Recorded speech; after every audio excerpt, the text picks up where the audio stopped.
नमस्कार, बहुत स्वागत आप सभी का। जी मध्य प्रदेश छत्तीसगढ़ देख रहे हैं आप और आपके साथ मैं हूं कीर्ति दीक्षित। नमस्कार, बहुत स्वागत है आपका। आपके साथ मैं हूं सोनाली सिंह। और लोकसभा चुनाव के एग्जिट पोल में एक बार फिर मोदी सरकार सत्ता पर काबिज होने की दिशा में आगे बढ़ रही है। एग्जिट पोल में एनडीए को फिर से प्रचंड बहुमत की संभावना है।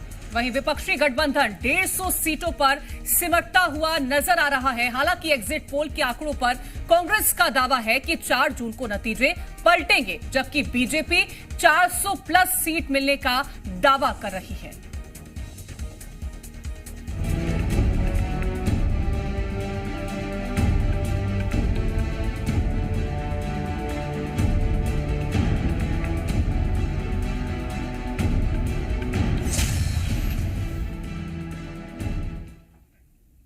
तो बिल्कुल देखिए, दुनिया के सबसे बड़े लोकतंत्र में एग्जिट पोल ने जनता का मूड लगभग साफ कर दिया। एग्जिट पोल में जनता का भरोसा मोदी सरकार पर बरकरार है और बीजेपी सत्ता की कुर्सी पर हैट्रिक लगाने जा रही है।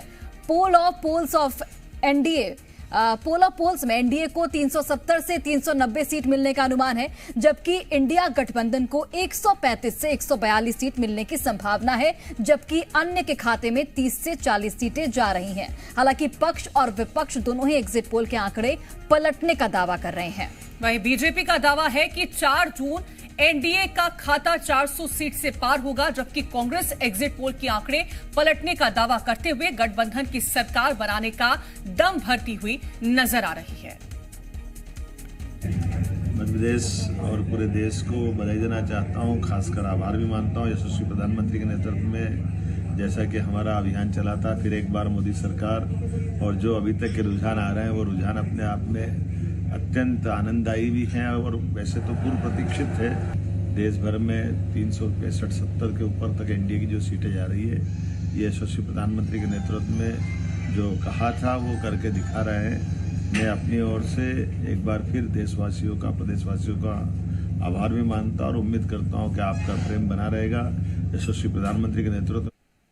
मध्य प्रदेश की 29 सीटें तो जीतेंगे ही, लेकिन हमने जो 10% वोट शेयर बढ़ाने की बात कही थी, मुझे विश्वास है कि जब 4 तारीख को परिणाम आएंगे तब हम 58 से 68% वोट शेयर प्राप्त करने में हमें सफलता मिलेगी। वही छिंदवाड़ा में श्रीमान करप्शन नाथ कमलनाथ के बेटे, जो छिंदवाड़ा की जनता ने नकार दिया, तो अब वो कलेक्टर पर आरोप लगाने लग गए।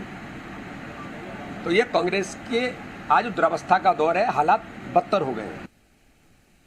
पूरे देश में वातावरण अच्छा था, छत्तीसगढ़ में तो था ही, और छत्तीसगढ़ में तो पूरी सीट 11 की 11 दे ही रहे हैं।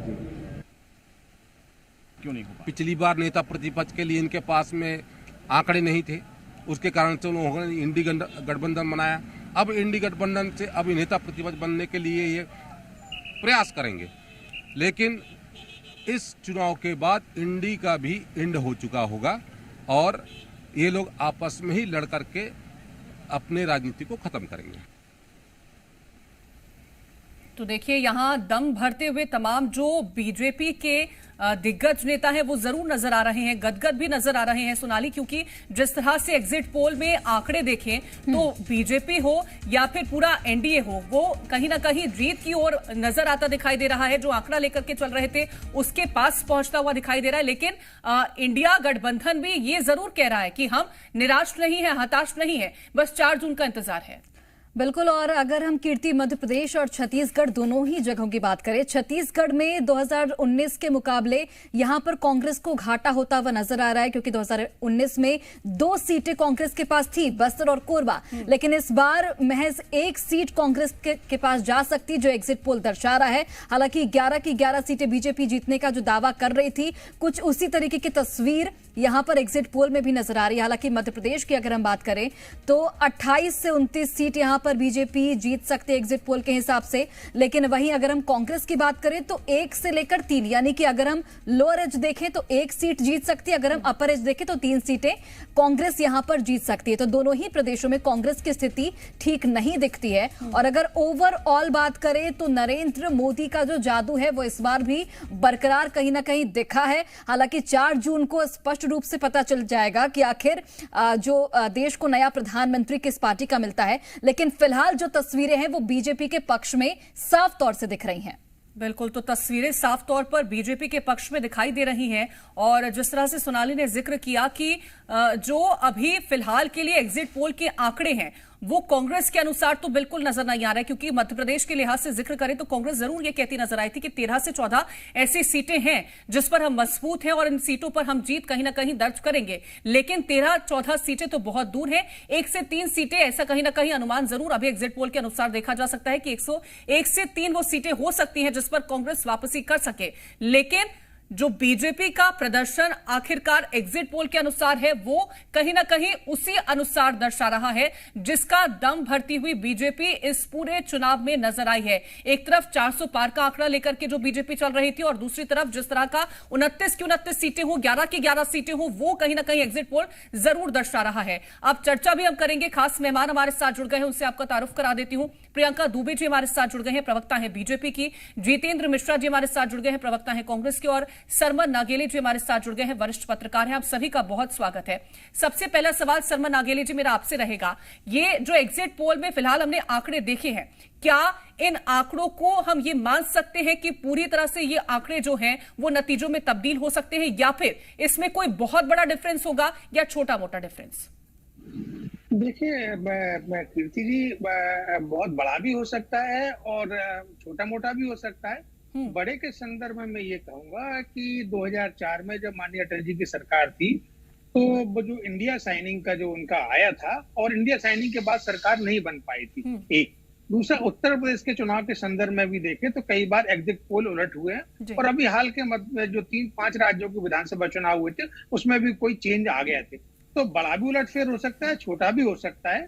लेकिन ये बात सही है कि माननीय नरेंद्र मोदी जी की जो छवि थी, उनकी जो क्रेडिबिलिटी थी, उन्होंने जो नैरेटिव सेट किए थे, धारा 370 का, रामलला के प्राण प्रतिष्ठा का, ओबीसी को अपने पक्ष में करते हुए उन्होंने कर्पूरी ठाकुर को भारत रत्न दिया था, या उनकी जो गारंटियां हैं, या उनके 10 साल का कार्यकाल है, या उन्होंने अंत में एक बहुत बड़ी बात बोली थी चुनाव प्रचार के दौरान कि मैं एक जब नई सरकार आएगी तो 100 दिन का अपना कार्यकाल का, मैं 100 दिन का अपना एक प्लान बना रहा हूँ। उस 100 दिन में उन्होंने 25 दिन सिर्फ यंगस्टर के लिए अलग से जोड़ दिए थे कि 25 दिन सिर्फ जो भारत का नौजवान है, जिनके सपने हैं, जिनके संकल्प है, जो बड़ा और मतलब उछाल लगाना चाहते, छलांग लगाना चाहते थे, उनके लिए मैं पूरा 25 दिन समर्पित करूंगा और केवल उसी पर फोकस करूंगा।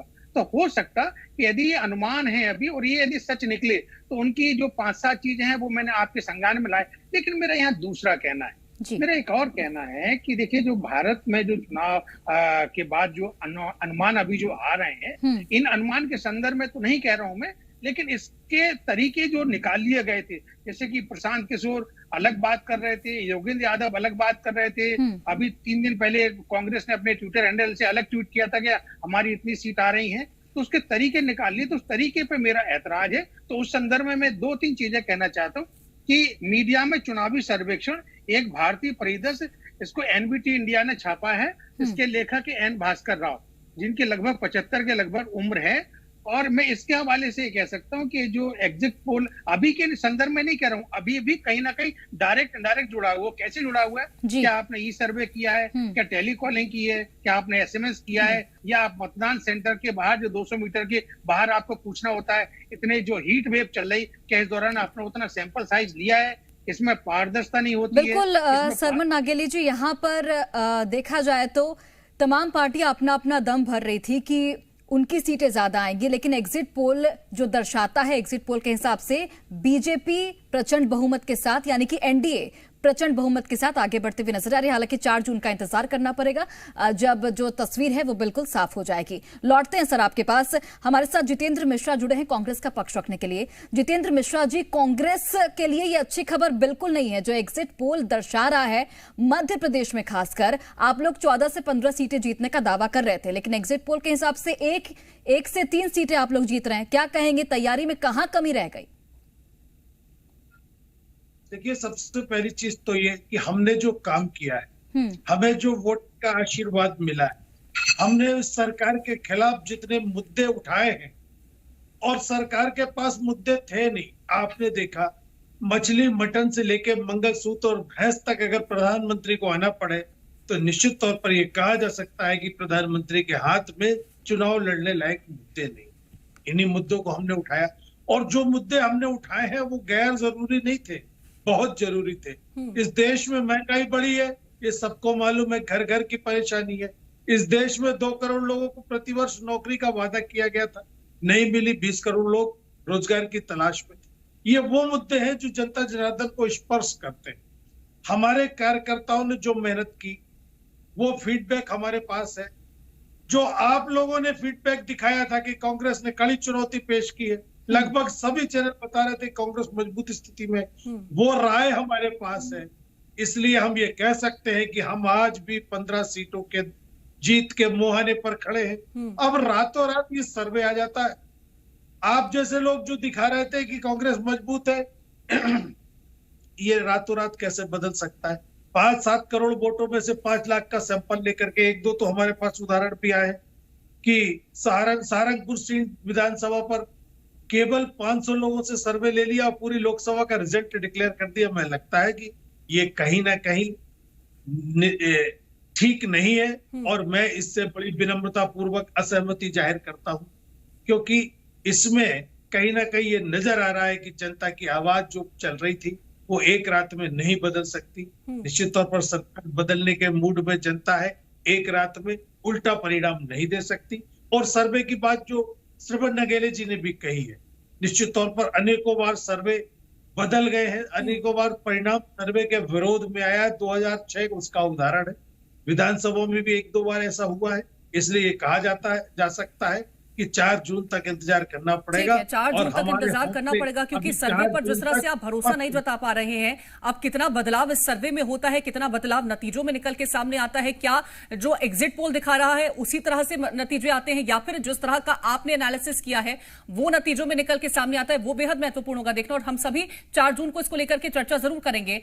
प्रियंका दुबे जी, आप 29 की 29 सीटें लेकर के जीतने का दम भर रही थी, लेकिन अगर एग्जिट पोल को हम देखें, एक तरफ राहत जरूर देता है बीजेपी को कि 28 से 29 सीटें हैं, लेकिन दूसरी तरफ यह भी दिखाता है कि 1 से 3 ऐसी सीटें हैं जो कांग्रेस जीत सकती है। हालांकि कांग्रेस भरोसा नहीं कर रही, लेकिन 1 से 3 सीटें चली गई, तो आप क्या मानती हैं कि वो कौन सी सीटें हो सकती हैं जिन पर आप मजबूती से अपने कार्यकर्ताओं को, अपने तमाम दिग्गज नेता आपके जो पहुंचे थे, वो जनता का दिल नहीं जीत पाए वहां पर?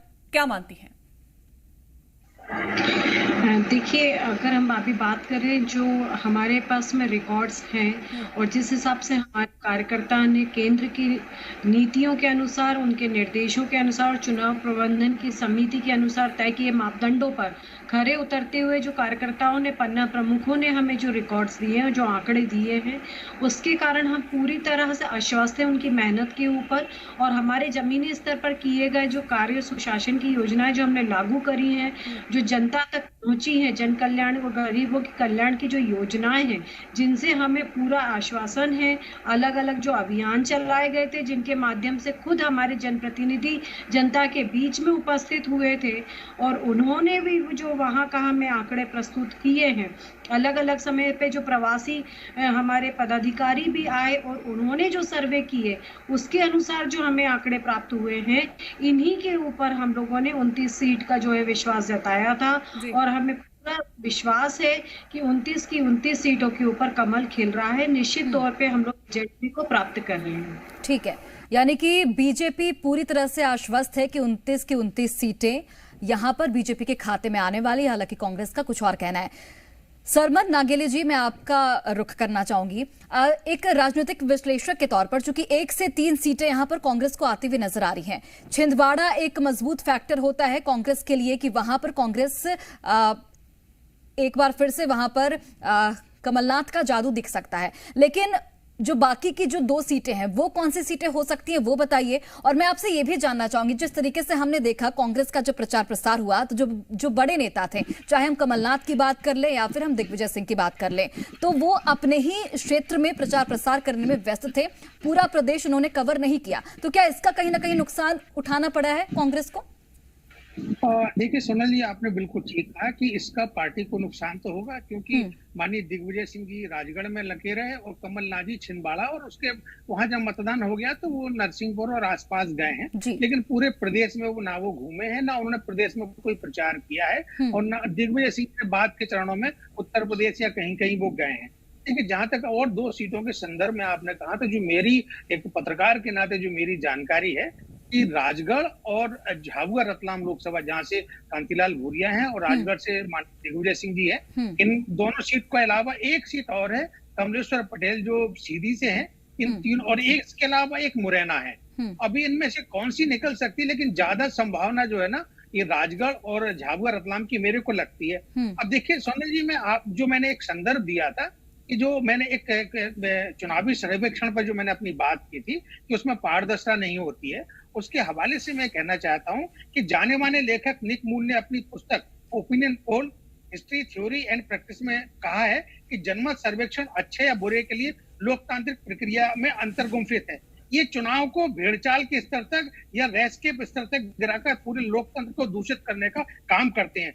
मत सर्वेक्षण और उसके अभियानों की वास्तविकता पर मतदान में कितना असर पड़ता है, इसकी जांच होना चाहिए। मैं एक पत्रकार के नाते कह सकता हूं कि यह पूरी तरीके से ट्रांसपेरेंट नहीं रहता, क्योंकि ट्रांसपेरेंट जो चीज रहती है उसको तो बताया जा सकता है कि ये सही है।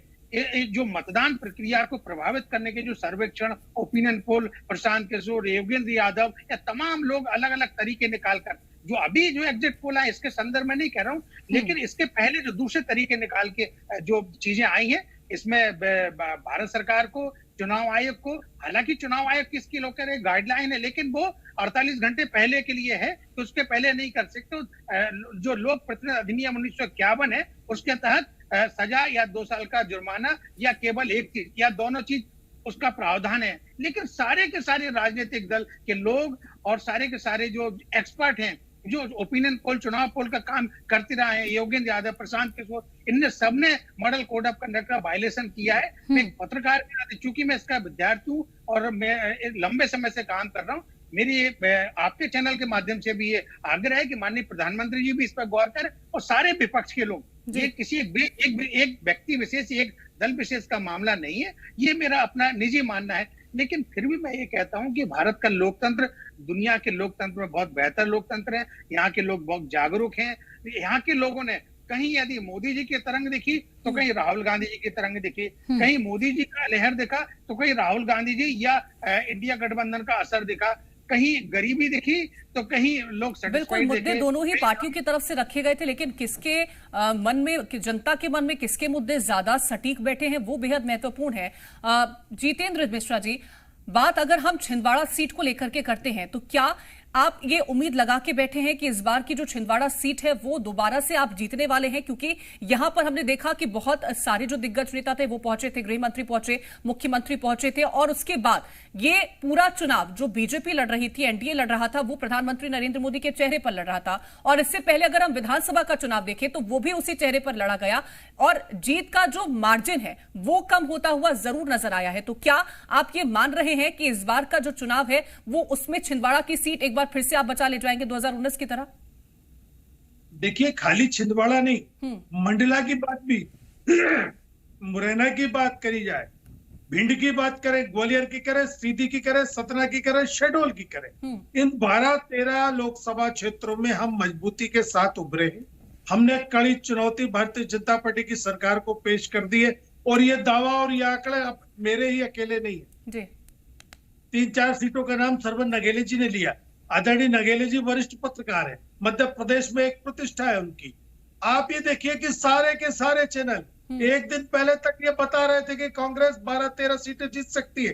कांग्रेस ने कड़ी चुनौती पेश कर दी है इन 12-13 सीटों पर। सुबह जब हम परिणाम की बात करते हैं तो एग्जिट पोल के माध्यम से एकदम उल्टा आ जाता है। तो क्या आप लोगों ने जो रिपोर्ट्स दिखाई, जो हमने फील्ड पे सर्वे किया, जो हमारा कार्यकर्ता बूथ पर बैठा था वो झूठ बोल रहा था, या वो इन मतदाताओं को नहीं भाप पाया जो आपने अगले दिन पलट के भाप लिया? निश्चित तौर पर कहीं ना कहीं कोई झोल है जिसको लेकर के हम लगातार तैयारी कर रहे हैं। हमें ये भरोसा है कि मध्य प्रदेश में, लेकिन अगर जितेंद्र मिश्रा जी, चलिए मान लिया कि झोल है, अगर झोल ना हुआ इन एनी केस फिर क्या कहेंगे, फिर इल्जाम किस बात पर लगाएंगे? क्योंकि 4 जून ज्यादा दूर तो है नहीं, बस कल का एक और दिन बचा है, 4 जून को नतीजे आएंगे। मान लीजिए अगर उसी तरह के नतीजे आए जो एग्जिट पोल में हैं, फिर इल्जाम किस पे लगाएंगे? देखिए, सबसे पहली चीज तो अगर नतीजे इस एग्जिट पोल के हिसाब से आ गए तो निश्चित तौर पर हम ये मानेंगे कि हम नहीं जनता की नब्ज को पकड़ पाए, आप लोग जनता की नब्ज को नहीं पकड़ पाए, जो लगातार 10 दिन से और 2 महीने से ये कह रहे थे कि नहीं इस बार मोदी की लोकप्रियता में गिरावट आई है, क्योंकि उन्होंने मुद्दों के अभाव में चुनाव लड़ाए। मंगलसूत्र से लेकर भैंस तक पहुंचना, निश्चित तौर पर आपके पास मुद्दे नहीं थे, जो सरकार ने काम किए वो नहीं गिना पाए, ये चीज रहेगी। दूसरी चीज, भारतीय जनता पार्टी के बीडी शर्मा का दावा है कि 10% वोट बढ़ा लिया भारतीय जनता पार्टी ने। 370 वोट प्रति बूथ पर बढ़ाने की बात की गई थी और वोट नहीं बढ़ा, आपने देखा मतदान प्रतिशत कम हो गया। फिर कांग्रेस के कार्यकर्ताओं को ज्वाइन करा के वोट प्रतिशत बढ़ाने की बात की गई थी, तीसरे चरण में वो भी नहीं हुआ। तब जाकर के अमित शाह जी को चेतावनी देनी पड़ी कि विधायक और मंत्री होशियार रहे इस बात को लेकर के कि उन पर कड़ी कार्रवाई कर दी जाएगी। जिसको लेकर के भारतीय जनता पार्टी ने किस तरीके से 25-25 लाख रुपए की घोषणाएं की बूथ जिताने के लिए, तो ये बात तो सही है कि 370 वोट भारतीय जनता पार्टी नहीं बढ़ा पाई है। फिर ये कैसे उसका दावा हो सकता है कि 10% वोट हमारा बढ़ा है? ठीक है जितेंद्र मिश्रा जी, लौटते हैं आपके पास। चूंकि कांग्रेस ये बार बार कह रही है कि कुछ झोल है, हालांकि उसके लिए थोड़ा इंतजार जरूर करना होगा। प्रियंका दुबे जी भी हमारे साथ जुड़े हैं, इसके अलावा 2 नए मेहमान भी हमारे साथ जुड़े हैं।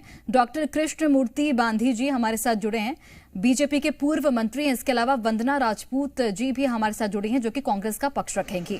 सबसे पहले डॉक्टर कृष्णमूर्ति बांधी जी, आपके पास आते हुए, जिस तरीके से परिणाम जो अभी, हालांकि परिणाम के लिए इंतजार करना होगा, लेकिन जो एग्जिट पोल के जो नतीजे शो कर रहे हैं, जाहिर तौर पर बीजेपी का मनोबल बढ़ाने वाले हैं। और जो दंभ बीजेपी की ओर से भरा जा रहा था कि 29 की 29 सीटें यहां पर भारतीय जनता पार्टी के पक्ष में आने वाले हैं, कमोबेश वही स्थिति यहां पर एग्जिट पोल में नजर आ रही है। क्या कहेंगे? और जिस तरीके से कांग्रेस बार बार आरोप लगा रही है कि एग्जिट पोल के जो सर्वे हुए हैं वो सर्वे सही तरीके से नहीं हुए हैं, उस पर क्या कहेंगे?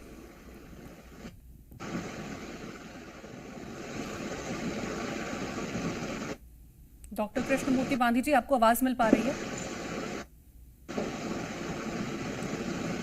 ठीक है, डॉक्टर कृष्णमूर्ति बांधी जी को आवाज नहीं मिल पा रही है। तो देखिए, छत्तीसगढ़ की 11 सीटों को लेकर के तो हम चर्चा करेंगे, लेकिन जिस तरह से 29 सीटों को लेकर के हम चर्चा कर रहे थे, सवाल मेरा आपसे रहेगा प्रियंका दुबे जी कि देखिए, छिंदवाड़ा के किले को कब्जा करने के लिए, उसको हासिल करने के लिए पूरी कोशिशें की गई, लेकिन अगर उस किले पर कब्जा नहीं होता है और उसके साथ साथ और भी सीटें हैं, क्योंकि बीजेपी के लिए पाने को सिर्फ एक ही सीटें थी, लेकिन कांग्रेस को पाने के लिए बहुत सारी सीटें थी।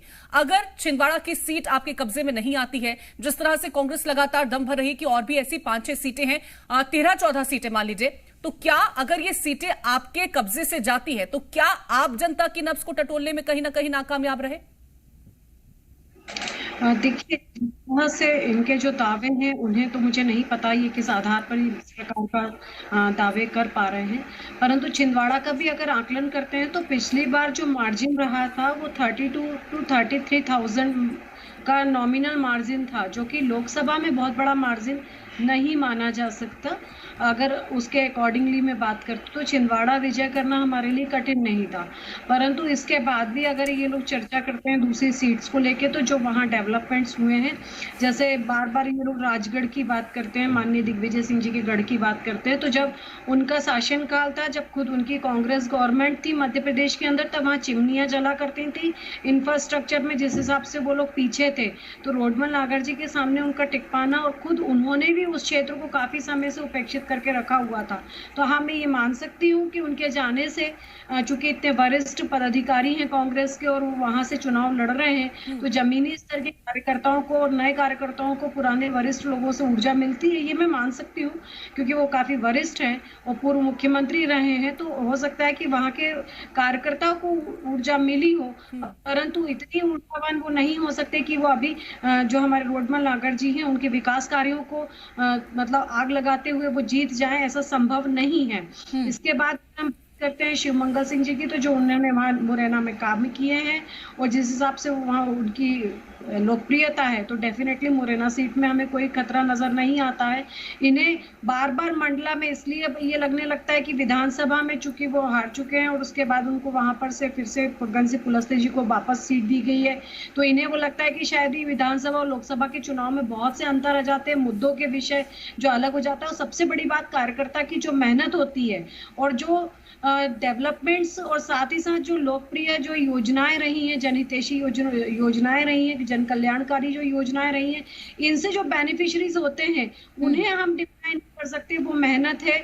और जब कार्यकर्ता फीडबैक देता है तो उस जब हम आकलन करते हैं तो समझ में आता है कि कहां पर माइनस हो रहा है और कहां पे प्लस हो रहा है। बिल्कुल, आकलन तमाम पार्टियों की ओर से किया जा रहा है और दावे भी किए जा रहे हैं। हालांकि अब 4 जून देर नहीं है, 4 जून को नतीजों का पता चल जाएगा और ये भी पता चल जाएगा कि कौन सी पार्टी जनता का नब्ज टटोल पाई है और कौन सी पार्टी नहीं टटोल पाई है। आप तमाम मेहमान हमारे साथ जुड़े रहिए, आगे भी इस चर्चा को जारी करेंगे, खासकर छत्तीसगढ़ की भी बात करेंगे, जिस तरीके से एग्जिट पोल में नतीजे सामने आए हैं। एक छोटा सा ब्रेक, जल्द हाजिर हो। और चलिए, ब्रेक के बाद एक बार फिर से आप सभी का स्वागत है। तो एग्जिट पोल कल जारी हुआ और जिस तरीके से नतीजे सामने आए उसे लेकर हम लगातार चर्चा कर रहे हैं। हमारे साथ तमाम मेहमान जुड़े हुए हैं, एक बार फिर से उनका तारुफ में करा देती हूं। हमारे साथ नए मेहमान भी जुड़े हैं। डॉक्टर कृष्ण मूर्ति बांधी जी बीजेपी से पक्ष रखने के लिए जुड़े हैं, पूर्व मंत्री हैं। वंदना राजपूत जी कांग्रेस का पक्ष रखेंगी। इसके अलावा बाबूलाल शर्मा जी वरिष्ठ पत्रकार हैं। इसके अलावा जितेंद्र मिश्रा जी हमारे साथ जुड़े हैं कांग्रेस का पक्ष रखने के लिए और प्रियंका दुबे जी बीजेपी का पक्ष रखने के लिए जुड़ी हैं। डॉक्टर कृष्ण मूर्ति बांधी जी, सबसे पहले मैं आपका रुख करना चाहूंगी। चूंकि छत्तीसगढ़ की अगर हम बात करें तो बीजेपी लगातार ये कह रही थी कि 11 की 11 सीटें बीजेपी अपने खाते में लाएगी और वही स्थिति, वही तस्वीर यहां पर एग्जिट पोल में भी देखने को मिल रहा है। जाहिर तौर पर आप लोगों का मनोबल जो है वो बढ़ा होगा, लेकिन कांग्रेस यहां पर लगातार आरोप लगा रही है कि जो एग्जिट पोल में जो सर्वे किया गया वो सही तरीके से नहीं किया गया है। देखिए, कांग्रेस अभी कई प्रकार के आरोप प्रत्यारोप करेंगे। कांग्रेस जो है आरोप लगाने का उसका दौर शुरू हो जाएगा। 4 तारीख के बाद तो बहुत लोगों पर आरोप लगाएंगे, तो ये एक है। लेकिन छत्तीसगढ़ के संदर्भ में एक बात कहना चाह रहा हूं मैं कि छत्तीसगढ़ की जो तासीर है, जब कांग्रेस की सरकार भी थी यहाँ पे और 11 सीट में से हम 9 सीट जीते, इसका मतलब था कि भारतीय जनता पार्टी पर लोकसभा में जनता का विश्वास है, मोदी जी पर विश्वास है। और इस बार तो मोदी जी ने जिस तरीके से अब उन्होंने काम किया है और जिस तरीके से परिश्रम किया है और जिस तरीके से पूरे देश की जनता का एक विश्वास जीता है, तो निस्संदेह 11 की 11 सीट जीतने की स्थिति में हम हैं और वो 4 तारीख को प्रमाणित होगा। इस पे मोदी जी ने जिस विश्वास के साथ छत्तीसगढ़ में परिश्रम किए हैं, जिस विश्वास के साथ उन्होंने दौरा किया है और जिस विश्वास के साथ जनता की जो जरूरतों को समाज के बीच में रखा है, लोगों के बीच में रखा है, और इसी का परिणाम यह है कि लोगों का विश्वास मोदी जी पर बहुत अच्छे से है जी। और वो 11 के 11 सीट जीतेंगे। ठीक है, विश्वास मोदी जी पर है और 11 की 11 सीटें आप जीतेंगे। वंदना राजपूत जी, लेकिन आरोप आप पर लगा दिया है कि आप आरोप लगाएंगे 4 तारीख के बाद। क्या ऐसी स्थिति वाकई आने वाली है छत्तीसगढ़ में कि अब कांग्रेस आरोप लगाती हुई नजर आएगी? एग्जिट पोल में बताया जा रहा है कि भारतीय जनता पार्टी को 11 में से 11 सीट मिल रही है। मुझे लगता है कि यह एग्जिट पोल पर हम उतना विश्वास नहीं कर सकते। मैं इसलिए बोल रही हूँ क्योंकि हमको 2023 का जो विधानसभा चुनाव है उनको याद करना चाहिए, क्योंकि विधानसभा चुनाव 2023 में जो एग्जिट पोल बता रहे थे उसमें सारे एग्जिट पोल में क्या बता रहे हैं ये आपको भी बहुत अच्छे से मालूम है। इसलिए हमको इस एग्जिट पोल पर उतना विश्वास नहीं, हमको तो इंतजार है, तो 4 तारीख का इंतजार है। रही बात, अभी मैं बांधी जी की बात सुन रही थी, उन लोगों को अभी थोड़ी राहत जरूर मिल रही है, लेकिन 4 जून को उन लोग की जो बेचैनी है ना वो उनके माथे पे जरूर नजर आएगी। क्योंकि अगर मोदी जी की बात करते हैं तो मोदी जी छत्तीसगढ़ के लिए क्या मेहनत किए, मोदी जी की जनता के लिए क्या काम किए, आप मेरे को ये बता दो। लगातार यदि मैं अभी वर्तमान की बात करूं, मैं मानिए कि मैं रायपुर शहर में रहती हूँ, पिछले लगातार 1 हफ्ता से लाइट गोल हो रहा है। अभी भी आप मानेंगे कि नहीं, सुबह 8 बजे से जो लाइट बंद है तो अभी तक वो लाइट बंद है। तो जब राजधानी में ये स्थिति है तो आप समझ सकते हैं कि गांव में क्या स्थिति है। कहीं ना कहीं जनता जो है इनके वास्तविकता को समझ चुकी है, जान चुकी है, और हमें तो सिर्फ 4 जून का इंतजार है मैडम।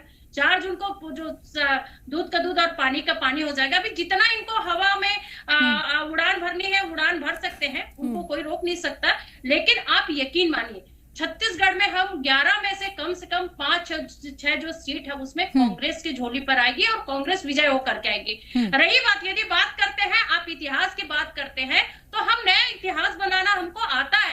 आप देखिएगा जो राजनांदगांव की भी बात करूं, जो भारतीय जनता पार्टी बोलते थे कि हम एक नई इमारत खड़ी की है, यहाँ से कोई नहीं जीत सकते, हम उस इमारत को ढाएंगे और भारतीय जनता पार्टी के जो इरादा है उनको भी हम बताएंगे कि क्या था और क्या होगा, और एक नई हम यहाँ पर इतिहास रखेंगे। और राजनांदगांव का भी जो सीट है हम अच्छे से जानते हैं और जनता को भी मालूम है, उस सीट को हम जीत करके आ रहे हैं। और छत्तीसगढ़ में लगातार शायद सरकार की, अब मेरे को लगता है कि ये लोकसभा चुनाव थोड़ा सा अंतराल में होना चाहिए ताकि जो राज्य सरकार की जो वास्तविकता है वो जनता को समझ आ जाता है, क्योंकि जो चुनाव है बहुत नजदीक हो जाता है। जैसे अभी विधानसभा चुनाव हुआ था और जस्ट अब 4-5 महीने बाद लोकसभा चुनाव हो रहा है, तो कहीं ना कहीं जनता को थोड़ा सा समझने में टाइम चाहिए रहता है, क्योंकि जो वास्तविकता है, जैसे अभी साय सरकार के लोग बोल रहे हैं कि साय काम हो रहा है, अब साय कैसे भ्रष्टाचार चालू हो रहा है ये जनता देख रही है और जनता इस चीज को भुगत भी रही है।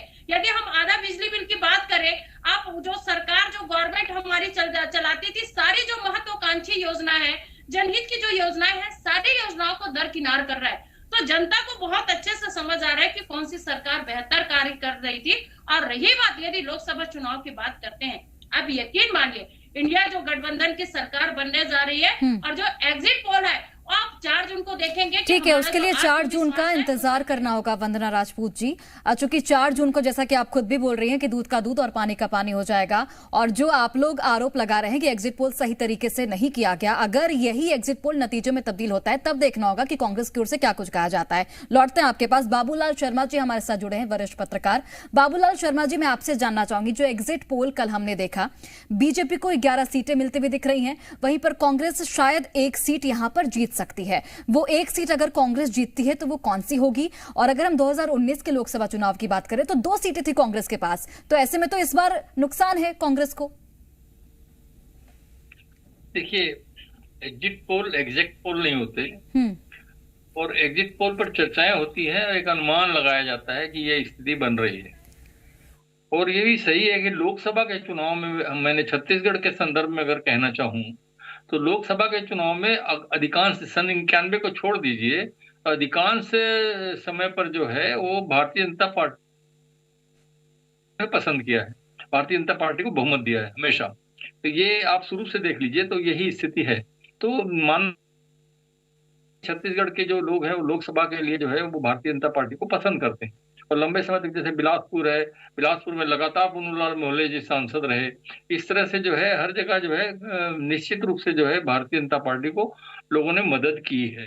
अब आइए एग्जिट पोल के ऊपर मिलते हैं। एग्जिट पोल 100% सही होते हैं ऐसा भी जरूरी नहीं है, लेकिन जो है लोकसभा के चुनाव के लिए अगर आप पिछले बार की बात करेंगे, पिछले बार के एग्जिट पोल को देखेंगे तो इंडिया टुडे एक्सिस का 99% जो है वो सही निकला था लोकसभा के लिए, हर जगह के लिए। और जो है 92% न्यूज 18 का ये। अब इस बार का अगर इंडिया टुडे एक्सिस का अगर लेते हैं तो इंडिया टुडे एक्सिस कहती है कि 361 से 401 जो है, जो उनके आंकड़ा है 400 पार वाला, वो छूता हुआ दिखाई दे रहा है। और इंडिया को जो है 131 से 166 दिया जा रहा है। मुझे ऐसा लगता है अगर ये सच बैठता है तो कहीं ना कहीं जो है देश की जनता इस बार इंडिया गठबंधन को मजबूत मान तो रही थी, लेकिन उसके दिल में एक भावना भी थी, एक डर भी था कि जो गठबंधन का जो होता है, जो हस्र होता है, वो कहीं जो राजीव गांधी और इंदिरा गांधी के समय जो गठबंधनों का हस्र हुआ था, 2-2 साल 1.5 साल में सरकारें गिरी थी, प्रधानमंत्री बदले थे, वो परिस्थितियां निर्मित न हो जाए, इसलिए मोदी ही सही। ये मुझे लगता है कि अगर ये एग्जिट पोल सही जा रहे हैं तो यही एक भावना जो है वो वोट के समय में जो है परिवर्तित भाजपा के पक्ष में हुई होगी, ये मैं मान के चलता हूँ। जहाँ छत्तीसगढ़ में जहाँ बहुत नाराजगी जो है यहाँ पर वो जनता की मानी भी जा सकती है। मैं लौटूंगी आपके पास। जितेंद्र मिश्रा जी, अभी जिस तरह से बाबूलाल शर्मा जी ने एक बहुत महत्वपूर्ण बात कही, उन्होंने कहा कि भले ही मजबूती देखने को मिली हो कांग्रेस की, इससे कोई इनकार नहीं कर सकता, लेकिन जिस तरह का आरोप बीजेपी ने भी आप पर यह लगाया था कि अगर गठबंधन की सरकार बनती है तो हर साल में एक नया मुख्यमंत्री, एक नया प्रधानमंत्री आपको देखने को मिलेगा, तो क्या ये एक बड़ा मुद्दा भी हो सकता है जो आपके पक्ष में ना गया हो, आपके विपक्ष में चला गया हो? इस वजह से जनता के मन में कहीं ना कहीं ये हो कि अगर गठबंधन का प्रधानमंत्री बनता है तो इससे अच्छा वो प्रधानमंत्री हो जो कि पूरी एक पार्टी का बन रहा है। नहीं, देखिए, बाबूलाल जी ने बहुत अच्छी बात की है कि गठबंधन, तो भारतीय जनता पार्टी भी गठबंधन की सरकार में बात कर रही थी। भारतीय जनता पार्टी भी 35 लोगों के आसपास का गठबंधन बना के बैठी है। अगर भारतीय जनता पार्टी की सीटों में जरा भी कमी आती है तो वही गठबंधन के इशारे पर प्रधानमंत्री को चलना पड़ेगा।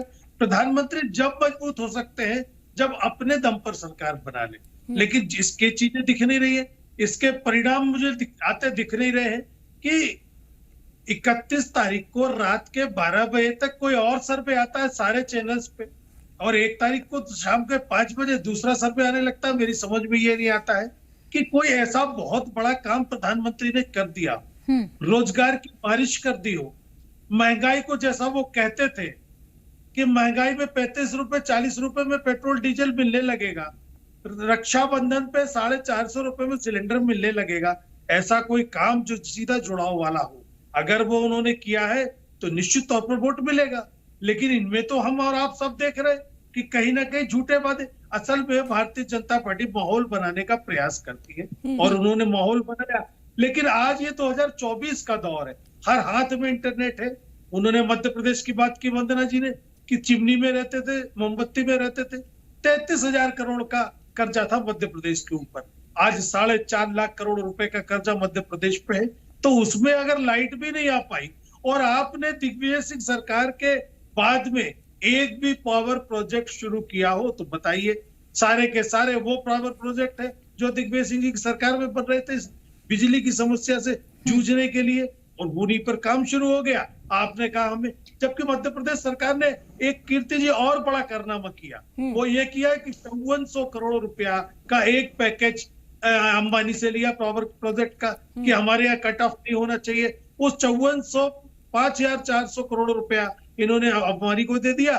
बिजली सरप्लस रही, खर्च नहीं हो पाई, वो पैसा भी इन्होंने कहीं ना कहीं भ्रष्टाचार की भेंट बढ़ाया। तो मेरा ये कहना है कि भारतीय जनता पार्टी सफल नहीं हुई है। नहीं, प्रधानमंत्री सिर्फ विकास पर अड़े रहते। आखिरी में जब उन्होंने देखा 2 चरणों में मतदान कम हो रहा है तो फिर उन्होंने अपनी जो रणनीति होती है, जो उनकी यूएसपी है, हिंदू मुसलमान करना तो शुरू आपको किया। क्या लगता है कि ये जिस तरह का आरोप आप लगा रहे हैं कि उन्होंने अपने बयानों में बदलाव कर दिया तो उस वजह से जो वोटिंग परसेंटेज है उसको उसमें सुधार आ गया था, क्या ये भी क्या आप कहना चाहते हैं? नहीं, प्रधानमंत्री ने हर पैतरा आजमाया, मेरा ये कहने का, क्योंकि वोटिंग परसेंटेज कम हो रहा था, कार्यकर्ता निराश था। जो भारतीय जनता पार्टी का कार्यकर्ता दरी बिछाता था, झंडे लगाता था, वो घर बैठ गया। उसने कहा ये कांग्रेस की इतनी ज्वाइनिंग आप करा रहे हो, इन्हीं लोगों से काम कराइए, और ये रिपोर्ट्स भी सामने आई है। तो मेरा यही कहना है कि भारतीय जनता पार्टी ने हर तरह का प्रयास किया। रही बात छिंदवाड़ा की, सारी जगह प्रधानमंत्री ने सभाएं की, छिंदवाड़ा 2014 में भी नहीं आए, 2019 में भी नहीं आए और 2024 में भी नहीं आए, और हर बार उनके प्रोग्राम बने। लेकिन जब सर्वे रिपोर्ट पहुंची कि छिंदवाड़ा तो आप नहीं जीत सकते, तो उन्होंने, चूंकि प्रधानमंत्री ये कहते हैं कि मैं जहां जाता हूं वो सीट जीत जाती है, इसलिए छिंदवाड़ा से परहेज रखा। मेरा ये कहना है 4 तारीख तक का इंतजार कीजिए, सर्वे विफल होंगे, जनता का जो एग्जिट पोल यथार्थ है वो एग्जिट पोल निकलेगा। ठीक है, 4 तारीख का इंतजार करते हैं, उसके बाद तस्वीर साफ हो जाएगी। और जो आप लोगों की ओर से बार बार कहा जा रहा है कि सर्वे सही तरीके से नहीं किया गया, रातों रात कैसे जनता का जो फैसला था वो बदल गया, जो तमाम टीवी चैनल चला रहे थे वो बदल गया, हालांकि उसके लिए इंतजार करना होगा। 4 जून का इंतजार करते हैं। प्रियंका दुबे जी, आपका रुख करते हुए, जिस तरीके से यहाँ पर कांग्रेस ये आप लोगों पर आरोप लगा रही है कि प्रधानमंत्री नरेंद्र मोदी जिस तरीके की बयानबाजी कर रहे थे, उस बयान को बदला गया। वोटिंग परसेंटेज पहले कम था और उस बयान को इसीलिए बदला गया ताकि वोटिंग परसेंटेज ज्यादा हो। और कांग्रेस ये भी आरोप लगा रही है आप लोगों पे कि उन लोगों ने जमीनी मुद्दों को उठाया है जो जनता से जुड़ा मुद्दा है। आप लोगों ने हिंदुत्व को उठाया है, राम मंदिर को उठाया, मंगलसूत्र की बातें कही, लेकिन कहीं ना कहीं जो जमीनी मुद्दे उनकी ओर से उठाए गए हैं वो अब यहां पर एग्जिट पोल में जो दिख रहा है उस पर आरोप लगा रही है कांग्रेस के एग्जिट पोल के नतीजे सही नहीं दिखा रहे। जो तस्वीर है वो बदलेगी 4 जून को। देखिए, मोहब्बत की दुकान के सारे जो पकवान हैं वो फीके पड़ गए हैं, तो इनका अनर्गल आरोप या विधवा विलाप तो चालू हो चुका है, उसमें हमें कोई अंतर नहीं है। पर आप लोग के माध्यम से मैं ये भी कहना चाहूंगी कि इनसे ये भी वादा लीजिए कि 4 जून को जब ये एग्जिट पोल में कन्वर्ट होंगे तो ये लोग ईवीएम के ऊपर दोषारोपण नहीं करेंगे। ये यही कहेंगे कि जनता की नब्ज को पकड़ने में, जनता के हितों को समझने में ये लोग नाकाम रहे। पहली बात। दूसरी बात, जैसे हमारे यहाँ बात कर रहे हैं ये लोग कि इनकी बातों को जनता ने समझा, परंतु इनके खुद के ही लोगों ने क्यों नहीं समझा। जितेंद्र जी भाई साहब उसकी बात करें, जो इतना दल बदल हुआ 80 दिनों में, इनके करीबन लाखों कार्यकर्ता भारतीय जनता पार्टी के सदस्यता ले लिए, ये उन्हें रोकने में नाकाम क्यों रहे, ये उसके ऊपर चर्चा करना पसंद नहीं करते हैं। चलिए, उसके बाद अभी ये बात कर रहे थे मध्य प्रदेश की, तो मध्य प्रदेश को 3 बार कृषि कर्मण्य अवार्ड मध्य प्रदेश सरकार को कृषि क्षेत्र में अच्छे कार्य के लिए यूपी गवर्नमेंट ने दिया था। उसके बाद जब हमारी गवर्नमेंट आई है उसमें जो डेवलपमेंट्स हुए वो बात अलग है, परंतु अपार्ट ऑफ दिस 3 बार मध्य प्रदेश कृषि कर्मण्य अवार्ड लेकर के जब विजयी हुआ, सर्वश्रेष्ठ अगर अपना उसमें कृषि क्षेत्र में कर पाया, तो वो मूलभूत संरचनाओं के कारण या जो उनको बेनिफिट्स मिले थे, चाहे वो बिजली के हो, पानी के हो, सड़क के हो, या जो दूसरी सुविधाएं मिल पाई मध्य प्रदेश में, उसके कारण आज बीमारू राज्य से सुचारू मध्य प्रदेश और आज स्वर्णिम मध्य प्रदेश की ओर हम लोग अग्रसर हो पाए, ये उसके ऊपर चर्चा नहीं करना चाहते। इसके बाद अगर हम बात करते हैं, अभी जो सोना वापस आया है 1 लाख टन, तो उसका आप क्या कैसे 100 टन जो सोना वापस आया 1 लाख किलो, उसके ऊपर आप लोग चर्चा नहीं करना चाहेंगे कि ये कौन सी अर्थव्यवस्था थी, जब 5वीं अर्थव्यवस्था के तौर पे भारत स्थापित हो चुका है। अगर हम बात करें ऑटोमोबाइल मैन्युफैक्चरिंग में, जो भारत लार्जेस्ट और वर्ल्ड का 2nd मैन्युफैक्चरर बनकर के क्रिएट हुआ है, उस पे ये चर्चा नहीं करते। स्टार्टअप्स के माध्यम से करोड़ों रोजगारों का सृजन हुआ है, वो इन्हें नजर नहीं आता है। बाकी बात मैं छोड़ भी दूं, जिसकी ये बात कर रहे थे दिग्विजय सिंह की सरकार के समय बिजली की व्यवस्था की, मात्र 5000 मेगावाट का उत्पादन होता था। भाई साहब, रिकॉर्ड्स पढ़ के बैठिए, आज 28,000 मेगावाट बिजली का कंजप्शन हो रहा है, वो भी मध्य प्रदेश के अंदर। तो ये हमारी जीत है। आज घर घर तक जल जब पहुंचा है, लोगों के नल कनेक्शन पहुंचे हैं, ये लोग हमें वोट देते हैं। अगर हम बात करें 16 लाख हेक्टेयर आज सिंचाई का रकबा जो बढ़ गया है, तीसरी फसल जो किसान ले रहा है, जो उसके खाते में सीधा पैसा जा रहा है डीबीटी के माध्यम से, आज डायरेक्ट जनधन योजना जो कई सारी आपने काम गिना दिए हैं, जिसको लेकर के सवाल कहीं ना कहीं जितेंद्र मिश्रा जी उठा रहे थे कि आखिरकार काम तो गिनाया नहीं, काम तो जनता के बीच रखा नहीं, लेकिन अलग अलग मुद्दे जरूर रखे और कहीं ना कहीं उन मुद्दों के जरिए प्रभावित करने की कोशिश करी है। लेकिन बाबूलाल शर्मा जी, अगर हम ये जो एग्जिट पोल को देखें, छत्तीसगढ़ में 5 साल सरकार रहती है, मुख्यमंत्री रहते हैं भूपेश बघेल, और उसके बाद अब जब एग्जिट पोल निकल के सामने आ रहा है, एक तरफ दिखाते हैं कि 11 की 11 सीटें जो है वो बीजेपी लेकर के जा रही है, अगर कांग्रेस के पक्ष में आती है तो शायद एक सीट आ जाए, तो क्या वो राजनांदगांव की सीट हो सकती है, या बस्तर की सीट हो सकती है, या कोरबा की सीट हो सकती है, ये कौन सी सीट हो सकती है? देखिए, मैं इससे सहमत नहीं होता हूं कि सिर्फ एक सीट जो है वो कांग्रेस को मिलने वाली है। ये एग्जिट पोल जो है वो मुझे कुछ डिफरेंट लग रहा है। मेरे ऐसा मानना है कि इस बार कांग्रेस ने अच्छे प्रत्याशी दिए हैं, सोच समझ कर दिए हैं, पके हुए प्रत्याशी दिए हैं, तो उसमें कहीं ना कहीं फर्क पड़ेगा। एक नहीं, एक से अधिक सीटें इनके पास आएंगी, ऐसा मुझे अंदाज लगता है। मुझे ऐसा एहसास होता है कि जितनी मेहनत हुई है उस अनुसार में 4 सीटों पर जो है इनका प्रभाव पड़ा हुआ है, और नेक टू नेक कॉन्टेस्ट है इनके अंदर में। चांपा जांजगीर को ले लीजिए, कोरबा को ले लीजिए, कांकेर को ले लीजिए, बस्तर को ले लीजिए, राजनांदगांव को लीजिए, ये 5 सीटें ऐसी हैं जिसमें बराबरी का मुकाबला दिखेगा, और इसमें सीटें जो है कांग्रेस को उम्मीद है कि उसको 4 सीट गेन हो सकता है, एक सीट का मसला नहीं है। ठीक है, भारतीय जनता पार्टी इसीलिए उत्साहित है और वर्तमान में जो आपके आंकड़े कह रहे हैं एग्जिट पोल के, वो भी यही कह रहे हैं, लेकिन मैं थोड़ा सा डिफरेंट कर रहा हूँ कि कहीं ना कहीं थोड़ा इससे ज्यादा गेन छत्तीसगढ़ में कांग्रेस को हो सकता है, क्योंकि नेक टू नेक फाइट जो है 5 सीटों के अंदर में देखी गई है। बाकी 7 सीटों के जो है अलग मुद्दा है, 6 सीटों का अलग मुद्दा है। 6 सीटें तो क्लियर कट जो है भारतीय जनता पार्टी को जा रही हैं, उसमें कोई संदेह किसी को नहीं बचा हुआ है। लेकिन 5 सीटों पर जो है बराबर की टक्कर है, कुछ न कुछ निर्णय जो है कुछ भी आ सकते हैं। एक सीट तो नहीं, एक सीट से ज्यादा सीटें कांग्रेस को मिलेंगी।